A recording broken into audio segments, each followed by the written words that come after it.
What nobody tells you about silence, allure, and feminine control is that it is not born from pretending to be quiet. It is born from knowing that your silence is heavier than words, sharper than rejection, more intoxicating than approval. You have lived through the moments where you waited, trembling for his reply, watching the three dots blink, vanish, return, then disappear into nothing. That hollow pause carved a wound inside you because his silence made you feel invisible. Yet the truth is far more dangerous. Silence is not the absence of power, it is the birthplace of it. Imagine the weight of an empty chair at dinner, your food growing cold, your chest tightening with each tick of the clock. In those moments, silence was punishment. It was abandonment dressed as stillness. But underneath the ache lies something deeper. Silence is not only a void, it is also a mirror. It reflects the wound you tried to bury, the wound of not being chosen, of fearing you are too much and not enough at the same time. And here is the secret nobody told you. When you turn toward that mirror instead of away, silence ceases to be a weapon against you and becomes the sharpest blade you will ever hold. Carl Jung spoke of the shadow, the exiled parts of you that crawl beneath the surface, longing to be seen. Silence is the stage where your shadow comes alive. It is where you hear the whispers you drown out with noise, distraction, validation. The reason his silence hurts so much is because it resonates with your own. The silence of the girl inside you who was never answered, never mirrored, never adored the way she needed. That unspoken void echoes louder than any insult. And yet, if you dare to step into it, you discover its strange alchemy. The shadow transforms from hunger into allure. Here enters the siren. She does not beg, she does not chase, she does not explain. Her allure is not in what she says, but in what she withholds. The siren's silence is not emptiness. It is music only the attuned can hear. Picture her walking across the marble floor, the click of her heels louder than 1,000 words, her gaze pulling him into a storm of longing he cannot name. She teaches you that silence, when held from power instead of fear, becomes magnetic. And this magnetism is not random. It is the shadow reborn as radiance. But allure alone is not enough. There is another force waiting, one that seems like her opposite, the High Priestess. While the siren enchants with mystery, the priestess guards with restraint. She sits in quiet chambers, draped in linen and night, her power not in seduction but in wisdom. She reminds you that silence can also be sanctuary, a boundary drawn not to manipulate but to protect. Between the siren's intoxication and the priestess's restraint, you learn that feminine control does not mean muting yourself. It means knowing when to speak, when to stay still, when to let the silence itself do the speaking for you. And yet the wound still claws. Think of the night you stared at your phone, scrolling through old conversations, rereading his last words as though they contained a hidden code. You crafted messages in your head, deleted them, rewrote them, waiting for the sound of a single notification. That silence was unbearable because you had not yet realized. Every time you break it with desperate words, you surrender your throne. Silence is not passive. It is an active force, a command. To hold it without collapsing is to reveal that you no longer chase, because you are already whole. But let us step into another perspective for a moment, into his mind where he paces the room. He thought you would reply as you always did. He expected your quick forgiveness, your eagerness to please, the soft unraveling of your patience. But now nothing. The phone stays dark. The hollow silence begins to grow teeth, biting at his ego. He scrolls back through your photos, remembers the way your laugh filled the air, the heat of your presence. But it is not memory that torments him. It is the absence of your response. The silence becomes unbearable precisely because it is no longer his to control. He feels the pull of something ancient, a gravity he cannot resist, and the more he fights it, the more entangled he becomes. He does not know it yet, but he is caught not in your words, but in your void. Back in your body, you feel the trembling. The shadow inside still whispers, if you stay silent, he will leave forever. But another voice rises, a voice older than fear, sharper than shame. It says, let him hear the weight of your absence. Let him taste the hunger of waiting. This is not about games. It is about reclamation. You are not withholding because you are afraid. You are withholding because you no longer give away what is sacred. Silence becomes the velvet rope across your temple. Only the worthy may pass. The transformation does not come in an instant. You will feel the heat of shame, the cold sweat of doubt, the ache of wanting to break the silence with 1,000 words. But each time you hold, you rewire the wound. You prove to the forgotten girl inside you that her voice matters precisely because it is not given cheaply. And when you finally walk into a room, you will not need to announce yourself. Your presence will ripple like the hush before a storm. He will look up, frozen, realizing that the silence he once used against you has now become your crown. But crowns are heavy, and what you must ask yourself is not whether you can wear it, but whether you can bear the solitude it demands. Because solitude is the crucible of transformation. It is in the nights when the bed feels too wide, when the silence hums like static in your chest, that you face the truth most women flee from. To wield silence as power, you must first make peace with your own. If you cannot sit with the echo of your heartbeat, if you cannot endure the trembling breath that rises in the stillness, then your silence is only a mask. But once you learn to anchor inside it, the silence shifts. What once felt like abandonment becomes a throne room, where only those strong enough to approach may enter. The feminine shadow, unclaimed, collapses into desperation. Messages sent too quickly, apologies for wounds not hers, chasing the ghost of approval. But when claimed, that same shadow becomes allure, mystery, and irresistible pull. Jung taught that individuation is not about erasing the shadow but integrating it, giving form to the dark clay of the psyche until it shapes something whole. Silence is the kiln. It hardens what was fragile. It forges what was scattered. It transforms longing into presence. There will be moments when you feel the old wound tear open again. The cold sweat on your palms, the impulse to reach for him, to break the spell with words. In those moments, picture the fractured mirror. Each shard reflects a different version of you. The woman who begged, the woman who bent, the woman who believed silence meant rejection. Gather those shards. Do not throw them away. Press them into your palms until you bleed. For only by touching the pain can you forge it into strength. That crimson trace becomes your signature, the mark of the siren reborn from shadow. And still, another layer waits beneath. Silence is not only an interaction between two people, it is the field between worlds. Think of myths where gods and mortals meet, not through shouting, but through stillness, through oracles that speak few words yet shake empires. The High Priestess lives here.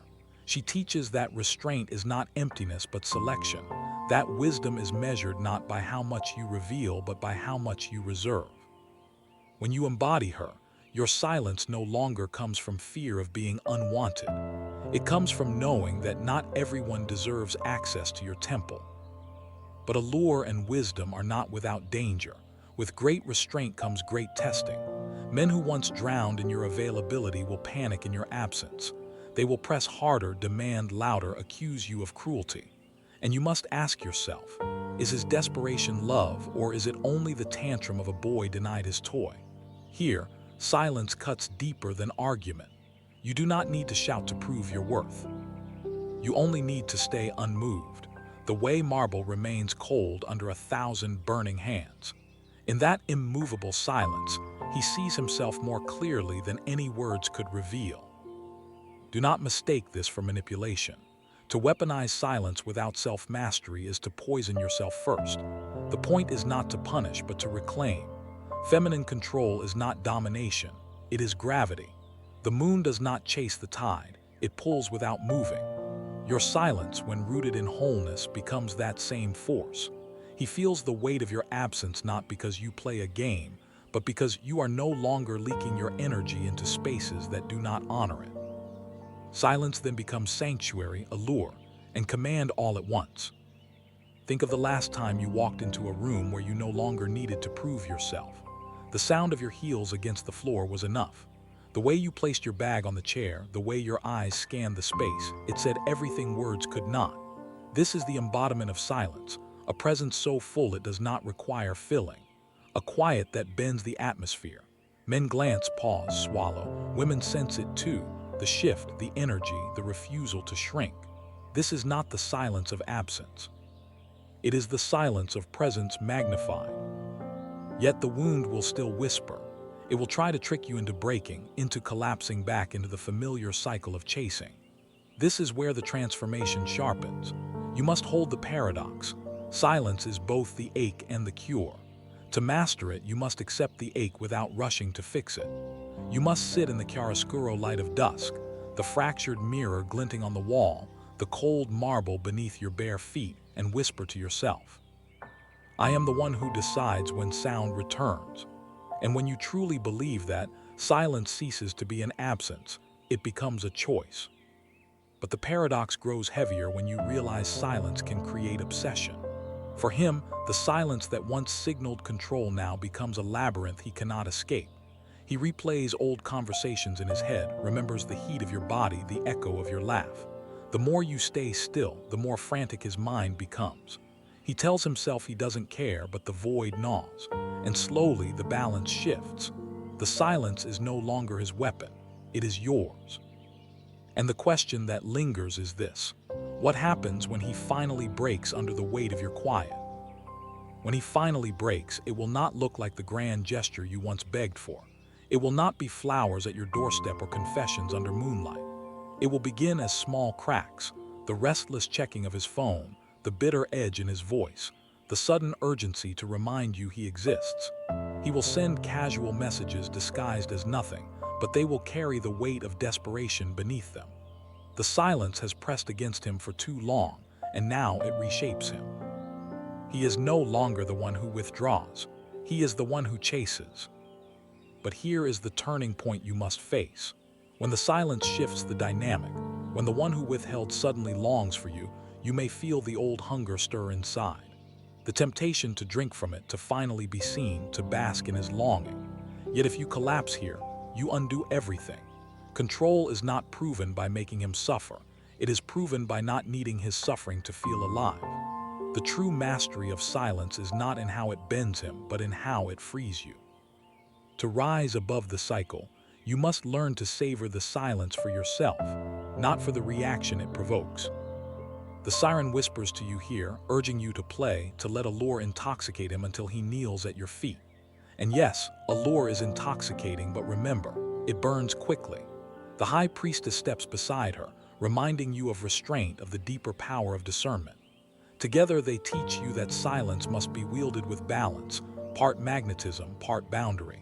Too much allure and you drown in games. Too much restraint and you become untouchable stone. Control lies in the tension between them, the living paradox of fire and ice. Think of the archetypal dance between goddess and mortal. He is drawn not because she explains herself, but because she doesn't. He circles her temple, seeking entry, but the gates are not opened by begging. They open only when she chooses. Your silence is that gate. Not every man may pass through, and not every plea should be answered. What matters is not his desperation, but your discernment. This is where feminine control transcends the personal wound and becomes archetypal, a force not of one relationship, but of womanhood itself reclaiming its lost power. But make no mistake, there is a cost. To embody this silence, you must grieve what you once believed. You must let the girl who begged for replies finally rest. You must bury the fantasy that someone else's validation will complete you. This grief is not pretty. It is the shaking breath, the cold sweat, the nights staring at the ceiling while the world sleeps. It is the ache of letting go of the illusion that if only he had loved you louder, you would feel whole. To wield silence as crown, you must lay that illusion down like a body at a funeral. And from that burial, a new self rises. This rising is not soft. It is jagged like fractured mirrors pieced together into a mosaic. It is not seamless, but it is holy. Each scar gleams under the chiaroscuro light, proof of the shadows you survived. When you walk into a room now, the silence follows you like a cloak. The weight of your gaze says more than apologies ever could. The men who once overlooked you glance twice, unable to explain why they feel both drawn and undone. They sense the shift. You are no longer hungry. You are sovereign. And yet sovereignty is lonely. The higher you climb, the fewer who can meet you there. This is the paradox of feminine control. It elevates you, but it also separates you. Few can handle the gravity of a woman who no longer bleeds out her energy. Many will try to tame you, to provoke you into noise, to reclaim the version of you that was easier to consume. They will call you cold, arrogant, heartless. But remember this: the marble statue is not cold because it lacks fire.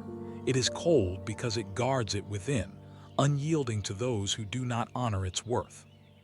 Do not fear the solitude that comes, for solitude is the furnace where your archetype matures. The Siren becomes deeper, more refined. The High Priestess grows steadier, her silence now less about defense and more about sovereignty. You are not playing a role. You are embodying a force that has been exiled from women for centuries. The right to be silent, to choose, to why. Hold without shame. In reclaiming it, you do not just rewrite your story. You rewrite the story of the feminine. But this power is not only seen in love. It spills into every part of life. In your career, you will no longer explain your worth endlessly. You will let your results speak. In friendships, you will not chase those who forget you. You will let absence reveal your value. In family, you will no longer carry the weight of proving yourself. You will let the silence set boundaries sharper than words. The mastery of silence ripples outward, turning every relationship into a mirror. Some will shatter in its reflection. Others will bend toward you in awe. And still, one final test remains. For silence is not only about others, it is about you. Can you stand before your own reflection in the fractured mirror and hold the silence between your questions and your answers? Can you resist the urge to drown your doubts in noise? Can you sit on the cold marble floor of your inner temple and feel the weight of your presence without anyone else to affirm it? This is the heart of feminine control, not the reaction it provokes in him, but the stillness it anchors in you. Because only when you master your own silence can you decide when it is time to break it. Breaking the silence is an art in itself. The power does not lie in endless withdrawal, but in the moment you choose to let sound return. Words after silence fall like thunder. They reshape the landscape because they are no longer cheap. They are deliberate, edged with the gravity of all that was withheld. Imagine a single phrase spoken after days of stillness. The effect is not casual. It pierces, it unsettles, it leaves him trembling because he knows it could have remained unspoken. You do not give easily, and that scarcity turns every syllable into gold.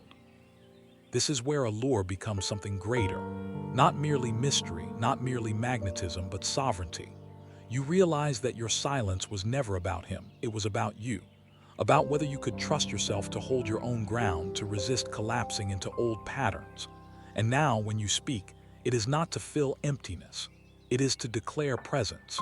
Even a single no carries the weight of a temple bell, echoing through the chambers of his mind. Even your laughter, once easily spilled, now cuts deeper because it is rare, and rarity is irresistible. But beware of illusion here.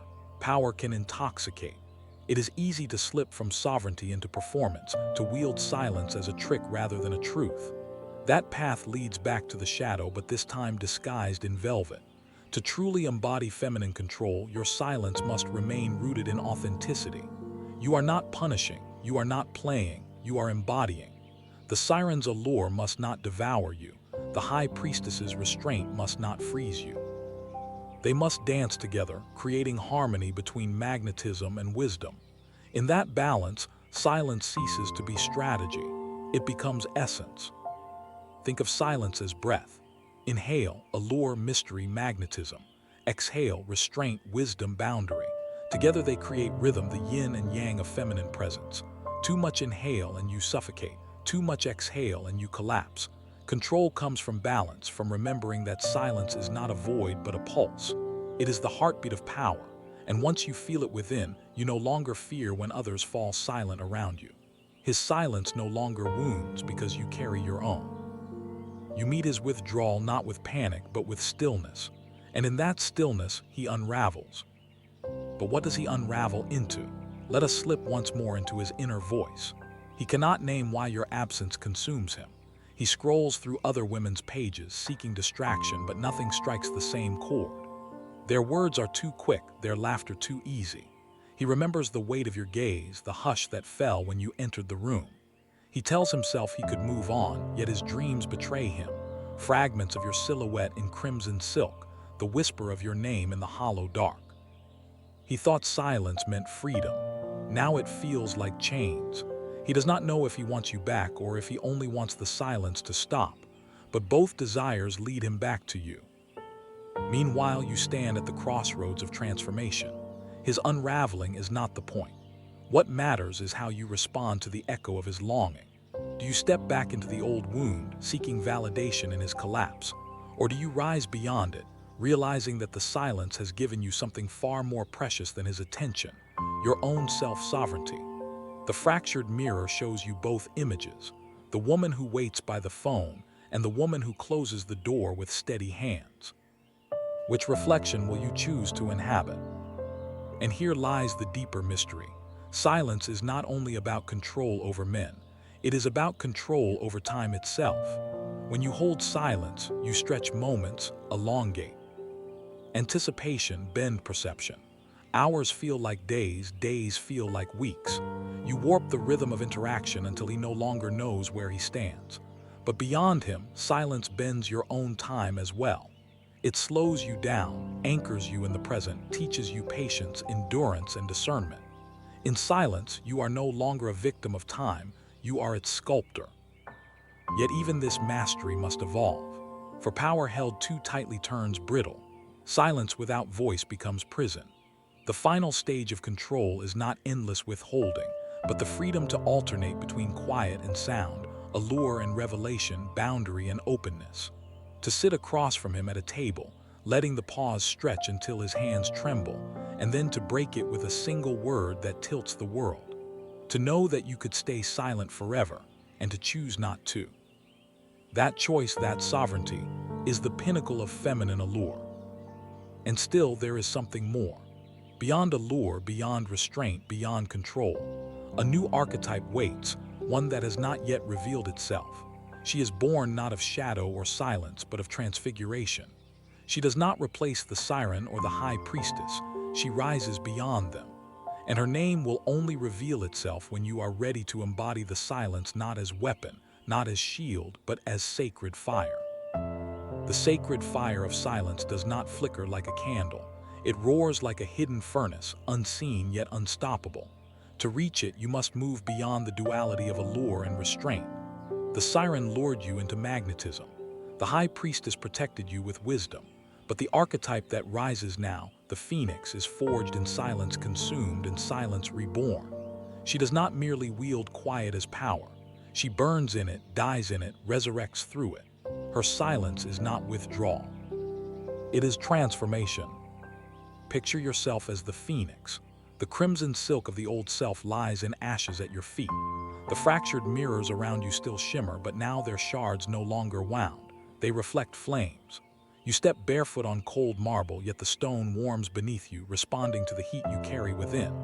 Your silence now is not empty, nor is it calculated. It is alive, pulsing, luminous. People around you sense it. He senses it most of all, not because you withhold, but because you radiate. Silence is no longer a gap he fears. It is the aura that consumes him. And yet, to embody this stage, you must first pass through the deepest test, sitting with the silence that holds no promise of anyone's return. The kind of silence where you do not know if he will ever reach out again, and still you breathe into it as though it were enough. This silence is terrifying because it feels final, like standing at the edge of a cliff without a rope. But the Phoenix teaches that endings are illusions. What dies in silence is not you. It is the version of you that depended on noise to feel real. Each moment of stillness is a death. Each breath you hold is a rebirth. Here is where empowerment ceases to be abstract. It becomes physical. Your spine straightens without effort. Your gaze no longer trembles. Even in a crowded room, you are unshaken because you no longer wait for someone else to fill the void. You have made a home inside it, and from that home you command. He may approach, he may retreat, but neither movement controls you. Silence is now your element, like water to a river, like fire to a flame. You swim in it, you blaze through it. He feels this when you do not respond. He feels it even more when you do. Because when you finally choose to break the silence, you do not return as the woman he once knew. You return as something mythic. Your words strike him not because they flatter or wound, but because they reveal a power he cannot touch. He realizes that your control was never about him. It was about your ability to hold what most cannot bear: the hollow, the void, the waiting. Men chase what unsettles them, and nothing unsettles more than a woman at peace with silence. But empowerment does not mean cruelty. The phoenix does not burn indiscriminately. Her fire purifies. Her silence does not diminish, it refines. When you speak, it is with clarity. When you laugh, it is with freedom. When you refuse, it is with finality. And when you stay silent, it is not a game. It is a mirror. Those who face it will either rise to meet you or flee from their own reflection. This is the sacred fire at its highest, silence as illumination. Still, let us not romanticize too quickly. The old wound does not vanish completely. On certain nights when the world quiets and your body longs for touch, the ache will whisper again. The urge to break the silence will pulse through your veins, tempting you to collapse. This is not failure, it is initiation. Every phoenix feels the pull of the ashes. The test is not whether the ache returns, but whether you rise anyway. Whether you can feel the heat of shame, the trembling breath, and still hold the silence as crown. Each time you do, the flames grow brighter. And what of him? He sees the change but cannot name it. He senses that your silence no longer belongs to him. It no longer circles around his presence or absence. It radiates outward, touching everything you do. This terrifies him more than being ignored. For now he understands, even if he never says it, you no longer need him to complete the circle. You are the circle. And the more he resists, the tighter the silence coils around him, until he cannot tell whether he wants you, or whether he simply cannot bear to lose the gravity of your presence. This is where you stand on the edge of ultimate choice. Feminine control is not about how much he suffers in your absence. It is about whether you choose to open your silence to him again or keep it closed forever. Both paths are powerful, both are valid, but only one will align with the phoenix you are becoming. The ashes are behind you. The fire burns at your back. He waits in the shadows, pacing, trembling, whispering your name to fill his own hollow. And the question that now burns in the silence is this: will you let him step into the fire, or will you rise without him? To let him step into the fire means surrendering control of the outcome, but not of yourself. It means holding silence not as a weapon, but as an initiation. If he crosses the threshold, he will be scorched, forced to face his own shadows, his own wounds that your absence has unearthed. Few men can endure this. Many will retreat, unable to withstand the intensity of a woman who no longer negotiates her worth. But the rare one, the one who stays, he will not meet the same woman he left. He will meet the phoenix, crowned by silence, sharpened by solitude, blazing with sovereignty. And if he does not step forward, if he fades back into the hollowness from which he came, then let him. The silence you once feared becomes your ally. It reveals with clarity who is capable of standing beside your fire and who is not. You no longer beg the universe for answers because silence itself delivers them. His absence is not rejection, it is revelation. A door closing that frees you from pacing the threshold. Control, then, is not about bending him into submission. It is about releasing yourself from needing his presence to feel whole. The everyday world reflects this shift. You no longer hover over your phone, staring at the empty screen. Instead, you glide through your day, your energy gathered close like silk against your skin. In meetings, people listen more closely when you pause. In conversations, your measured stillness commands respect.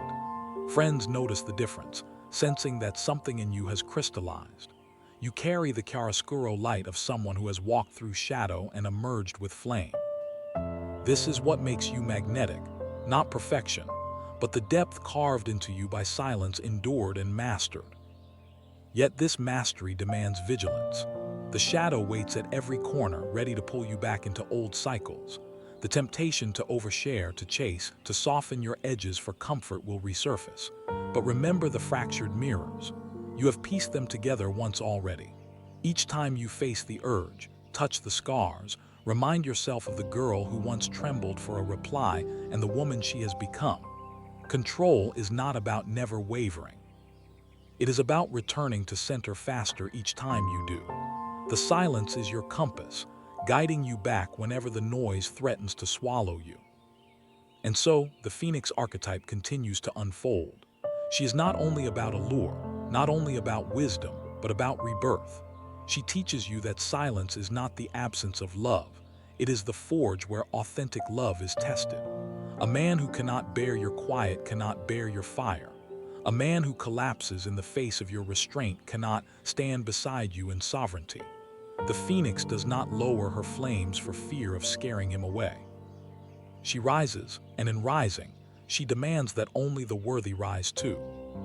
Still, silence does not mean isolation. Feminine control is not exile, it is discernment. You may choose to open again, to speak, to laugh, to love. But this time you do so not from hunger but from fullness. The difference is subtle yet seismic. Before you gave to be chosen. Now you give because you have already chosen yourself.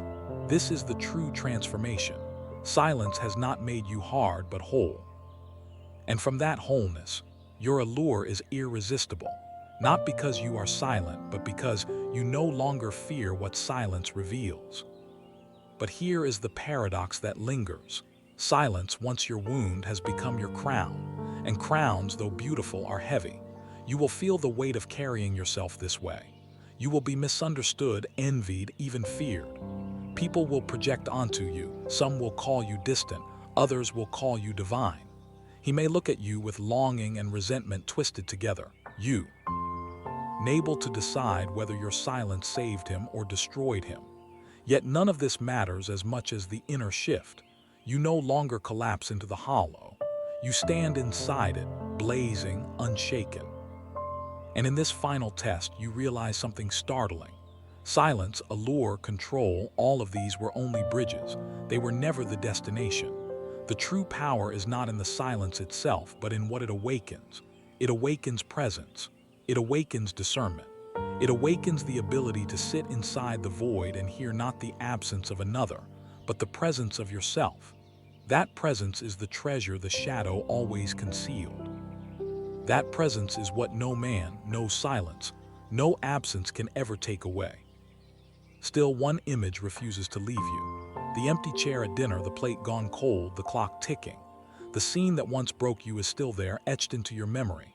But when you picture it now, something has changed. You are no longer waiting. You are seated at the table, the light falling across your face, the chair across from you irrelevant. The silence remains, but it does not crush. It crowns. You lift the glass to your lips, and for the first time, the stillness tastes like victory. And yet, the story does not end here. Because silence, now transfigured, opens the door to something far greater than control. Something archetypal, something eternal, something that reveals itself only when you no longer fear the void. What reveals itself when you no longer fear the void is not silence at all, it is voice. But not the frantic voice of seeking, nor the trembling voice of proving. It is the voice born of stillness, tempered in shadow, ignited in fire. It is the voice that does not rush, does not plead, does not chase. It emerges like the first sound after creation, the vibration that shaped worlds. You realize then, silence was never the destination, it was the womb. And what is born from it is the resonance of your true self. The phoenix carried you through the fire, but even she bows before the final figure rising from the horizon, the oracle. The oracle does not speak often, but when she does, nations tremble. Her power lies not in withholding, but in knowing when to reveal. She is silence incarnate, yet her words, rare and deliberate, carry the weight of prophecy. She does not seek validation, she offers revelation. She does not wait for anyone to see her, she sees. This is the archetype you grow into after the silence has been mastered. Not allure, not restraint, but embodied vision. Imagine yourself as the oracle. The chiaroscuro light bends around you, not because you manipulate it, but because you embody it. The fractured mirrors no longer scatter your image, they align into a prism, refracting your presence into brilliance. When you walk across the cold marble, your footsteps echo like omens. He looks at you and feels something he cannot name. It is not obsession now, not fear, not even desire alone. It is awe, because you have crossed into a realm beyond control. You no longer need to prove, to lure, to withhold. You simply are, and that being is untouchable. Yet do not forget the circle you have completed. You began in pain, staring at the phone, suffocating in the silence of unanswered messages. You staggered under the weight of invisibility, believing that if only you spoke louder, begged harder, chased longer, you might be chosen. That was the wound. But now, at the close, you return to that moment transformed. The silence of being ignored once crushed you. Now, the silence you hold reshapes the world around you. What was once his weapon has become your crown. What was once your shame has become your throne. This is individuation in its purest form. The shadow integrated, the wound transfigured, the archetype awakened. The Siren taught you allure. The High Priestess taught you restraint. The Phoenix taught you rebirth. And the Oracle completes the circle by teaching you revelation. She whispers, your silence is no longer a reaction. It is creation. From it, you no longer await his attention. You birth your own destiny. From it, you no longer tremble for love. You embody it. From it, you no longer collapse into shadow. You radiate from it. And in this radiance, men will still circle you. Some will chase harder, desperate to pierce the mystery. Others will retreat, unable to endure the weight of a woman who does not flinch at absence. Their choices are theirs. Yours is already made. You do not bend your silence to soothe them. You do not collapse your presence to keep them comfortable. You are no longer afraid of losing them because in mastering the void, you have found what was never theirs to give, yourself. Close your eyes and return once more to the empty chair at dinner. The cold marble, the ticking clock, the untouched glass. This time you do not feel abandoned. You feel sovereign. The silence between the walls is not hollow. It vibrates with your fire, your breath, your presence. You no longer wait for the door to open, for footsteps to break the stillness. You no longer wonder what you did wrong. Instead, you feel the power pulsing in the quiet, the gravity of your being anchoring the space. And in that moment you realize, the silence that haunted you most was never his. It was your own. And now it belongs entirely to you. This is the secret nobody told you about silence, allure, and feminine control. It was never about the man. It was about reclaiming the shadow, integrating the wound, embodying the archetype. It was about moving from ache to flame, from flame to vision. And now you stand not as the girl who begged for words, but as the oracle who knows when silence speaks louder than thunder. The crown is yours, the fire is yours, the silence is yours, and in that silence the world listens.